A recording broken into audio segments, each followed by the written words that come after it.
Hey everybody, Z with ZandGEmporium, the only YouTuber I think who talks about the Pokemon market and won't put an open mouth thumbnail on the YouTube video. I think there's a lot of them. They like putting that out there. I guess that's how you get the clicks for those videos. Anyway, we just had a guy pull up next to me. He's an old man. He looks like he's probably about 60 or 70, maybe a little older. I don't even know. He's eating a sandwich. There's a ton of parking spots around here, but he decided to pull next to me. I guess he wanted a little Pokemon or just TCG in general market chat. If you guys don't know, run an eBay store that sells people's cards for them on consignment. So we sold millions of dollars each year. I think we have a kind of an understanding a little bit more about the market, more than the average person, as well as we know when stuff's paid for and stuff's not. That's also a question that I've made a YouTube video about, that it's really hard to take any auction or any buy it now that says sold on any platform and actually consider that a data point, because it might not actually be paid for. There's a lot that can go on to that. Whatever. I can make a rant about that.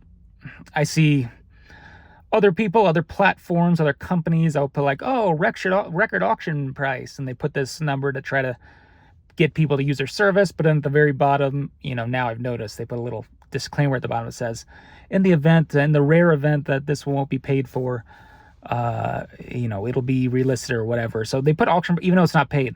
I don't really understand that. It doesn't, a sale doesn't exist unless it's paid for, in my opinion. So if you ever see a actual posting on something like Instagram, where I talk about it here, you'll know they're actually paid for and shipped, and that is what it is. So a few things.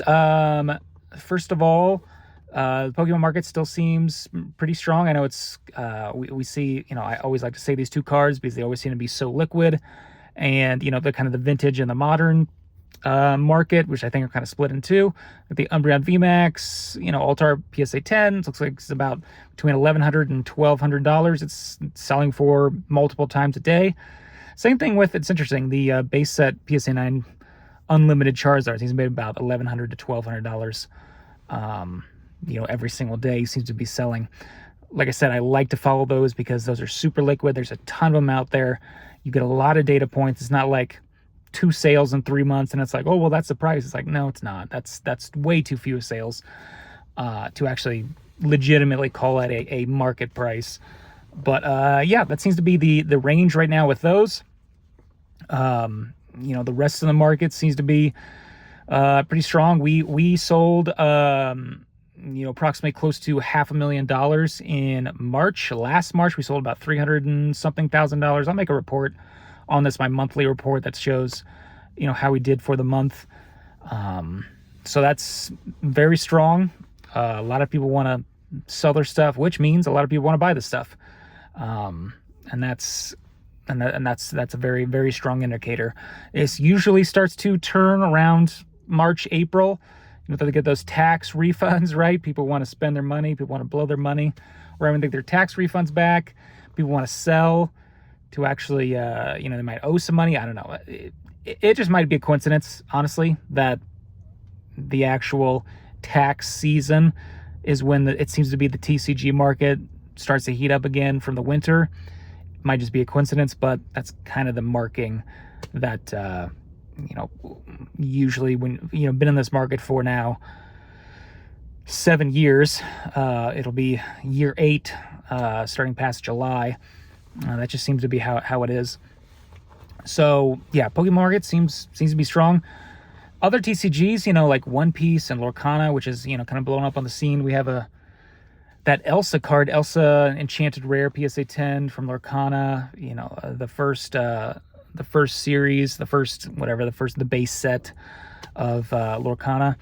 We were selling that for like $1,000 and then $1,200 and then $1,500, and we just sold one that was signed by the artist, but it was just an authentic signature, so I don't really know how much value that adds, but it was $2,200. We're gonna have one at $2,700 now this week. A week later, $500 more dollars.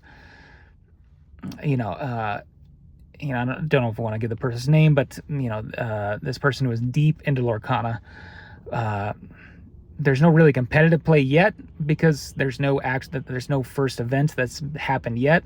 This person plays it a lot. collects it a lot, and said that the player base has increased 2 times since the the third set has come out, as well as the first official event, which went on sale, sold out like immediately within seconds. So it's a lot of demand there. We'll see where those go, though. I mean, like I've said before, with modern cards and demand, it's like demand fluctuates, and supply of these cards always seems to go up because people are opening boxes and trying to get those hits.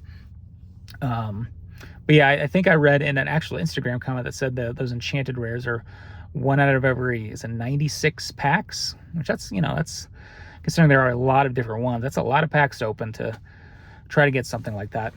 One Piece we're still getting a whole lot of One Piece. I mean, I think that PSA had released that One Piece is like the number 2 TCG that's graded with them now, behind Pokemon, which is, it's a new set. Just there are a ton of people grading that thing. So when we used to do the grading Consignment Plus, where we grade your cards for you and then get them auctioned off on eBay, we got a lot of One Piece cards. So a lot of people like to grade those things. We'll see if there are reprints and if people want to, start selling those and it starts to become a race to the bottom.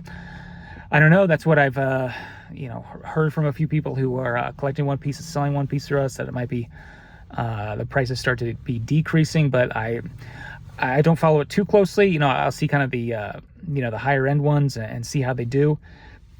When they're listed on our thing, our website, or not our website, our eBay store. But still, I mean, high prices for some of those things, and that's pretty. It's pretty. There's a lot of money flowing around it, and a lot of this stuff still. I know I seem to say the same thing week over week, but I'm not really seeing any change there. I mean, if you talk about outside the markets, Bitcoin's at 70,000. The S&P 500 still at around a record high. I just checked. Before I did this, Googled like home prices, because that's another huge, pool of money out there. I think it's still, relatively flat in some areas, but some areas are going up. Like I saw San Diego went up 11% in January in home prices. And Los Angeles went up 8% or something like that. I don't know if that's really home prices or home sales. What that is, does that really matter if home prices go up and they don't sell? I don't know. Maybe I'll have to look more deeply into that. But it seems to be there's still a lot of people. The housing market is a completely different thing to talk about, because a lot of people are locked into low rates and they just can't move because they're just never going to put their house on the market. They probably just rent it out forever, and that home just won't go on the market again. It's like we have our home at like 3% or 3.12 or something like that. So, if we ever sold that home and then went to, like, if we sold a home right now and then went to another home, like, we'd have to get like a home that's worth half as much as our current home just to get the same like mortgage rate, the same mortgage. So a lot of people, when they move because they want to get a bigger house, upgrade, or they're moving because they're moving cities and they want to usually a lot of people don't sell their homes to downgrade. And that's why a lot of the supply really isn't out there. Kind of the same thing with, at least at the start, we were talking about One Piece, there's like Bandai wasn't printing a lot of the boxes, and, a lot of people might've been hoarding those boxes. So, the supply just wasn't there. We talk about supply and demand all the time here. Supply and demand is just, that is what it is. It doesn't take a rocket scientist. I mean, I do have a degree in finance and a minor in economics, and it's just, it doesn't matter, because it's very simple. You don't need a degree in this. You don't need a PhD or a master's. It's just supply and demand. Stuff that's going up right now has a lot of demand, and a little supply, or at least a lot of demand and smaller amount of stuff. That's all it is at this point. That's really all it ever comes down to. And that's why I sometimes talk to you guys and it's like, wow, guys, there's a whole lot of supply of this and the demand's high right now, but it's got to stay that way if you are like investing for years down the line. But yeah, it seems like the market right now is pretty strong. We see it in our auctions and fixed price. Stuff that's liquid is still liquid. That's the biggest thing I'm going to really focus on, is that liquidity. You might have stuff that sell, but how quickly do they sell? And right now they're still selling very quickly. stuff that's, we list Mario Pikachus and Poncho Pikachus, stuff that I say those because those are liquid cards that are $3, $4, $5, $6,000 cards that still sell immediately. Once you start listing those, and we'll know, and I'll let you know when it happens. Once you start listing that $5,000 liquid card, and it might sell, but it sells, instead of selling within 24 hours, it sells in 2 weeks. That's when it starts to be like, okay, stuff's starting to really slow down, right? Because, you can still get away with maybe, prices rising and holding on for a while. But once the actual demand at those prices starts to slow, you're going to start to see a slower amount of people coming in here to flip these items, because a lot of these flippers, they're like immediate, go, go, go, go, go. Once that starts to slow down, they'll stop buying. And once they stop buying, there's a big base that's not there anymore, to actually turn these cards. Because there's a huge market on these cards that are just kind of doing that game, right?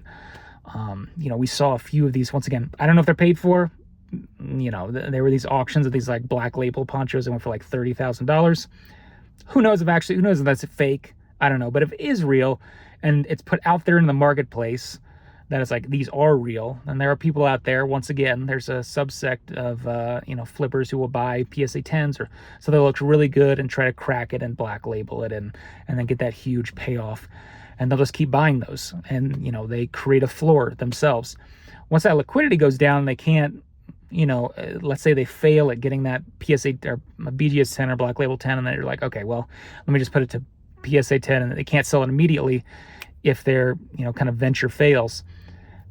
There's a lot of, let's just say there's a lot of money in this market that is just flowing point A to B to C to D to A to B to C to D, A, B, C, D. It's like the same people rotating and churning through all this stuff.